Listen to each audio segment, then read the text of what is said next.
ഈ acting training എടുക്കുന്നത് അഭിനയിക്കാൻ അറിയാത്തത് കൊണ്ടാണോ അല്ലെ അഭിനയിക്കാൻ അറിയാത്തവരാണോ അങ്ങനെയുള്ളൊരു ചോദ്യം സ്ഥിരമായിട്ട് കേൾക്കാറുണ്ട്. ശരിക്കും പറഞ്ഞു കഴിഞ്ഞാൽ അത് പഠിക്കുക, അപ്ഡേറ്റ് ചെയ്യുക എന്ന് പറയുന്നത് എല്ലാവർക്കും ഒരുപോലെ ആവശ്യമുള്ള കാര്യമാണ്.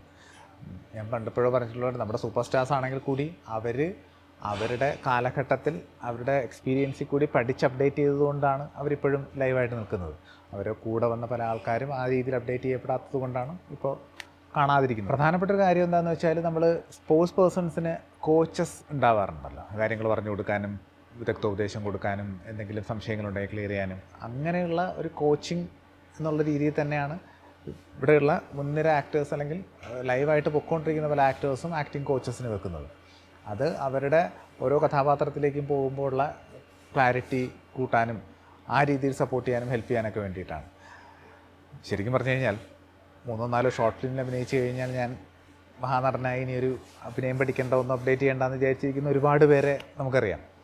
ഇപ്പോൾ വർക്ക്ഷോപ്സ് എടുക്കുന്നുണ്ടെങ്കിലും ഞാൻ പേഴ്സണലി ഏതെങ്കിലും സീനിയർ ആൾക്കാരുടെ ആക്ടിങ് വർക്ക്ഷോപ്പുകളോ മറ്റോ വന്നാൽ പോയി അറ്റൻഡ് ചെയ്യാറുണ്ട്. എന്തെങ്കിലും പുതിയ കോഴ്സസ് കാര്യങ്ങൾ വരുമ്പോൾ അത് എന്താണെന്ന് മനസ്സിലാക്കാനും അത് പഠിക്കാനും പോകാറുണ്ട്. അത് ഇന്ത്യക്കകത്തും പുറത്തും ഒക്കെയുള്ള അത്തരം അപ്ഡേറ്റ് ചെയ്യാൻ കഴിയുന്ന സാഹചര്യങ്ങളെ നമ്മൾ പരമാവധി ഉപയോഗിക്കാറുണ്ട്. അങ്ങനെ സ്ഥിരമായിട്ട് അപ്ഡേറ്റ് ചെയ്തുകൊണ്ടിരിക്കേണ്ട ഒരു കാര്യം തന്നെയാണ് ആക്ടിങ്. അപ്പോൾ ഈ പറയുന്ന ആക്ടിങ് വർക്ക്ഷോപ്സുകളാണെങ്കിലും അത് ആര് ചെയ്യുന്നുണ്ടെങ്കിലും എവിടെയാണെങ്കിലും പോയി അറ്റൻഡ് ചെയ്ത് കഴിഞ്ഞാൽ എന്തെങ്കിലും കാര്യങ്ങൾ അതിൽ നിന്ന് പഠിക്കാനോ മനസ്സിലാക്കാനോ പറ്റും. എല്ലാം ഒരു എക്സ്പീരിയൻസ് തന്നെയാണ്, എല്ലാം സ്റ്റെപ്പിംഗ് സ്റ്റോൺസ് തന്നെയാണ്. അപ്പോൾ പഠിക്കാൻ കിട്ടുന്ന ഒരവസരവും ആരും പാഴാക്കാതിരിക്കുക, അപ്ഡേറ്റ് ചെയ്തുകൊണ്ടേയിരിക്കുക.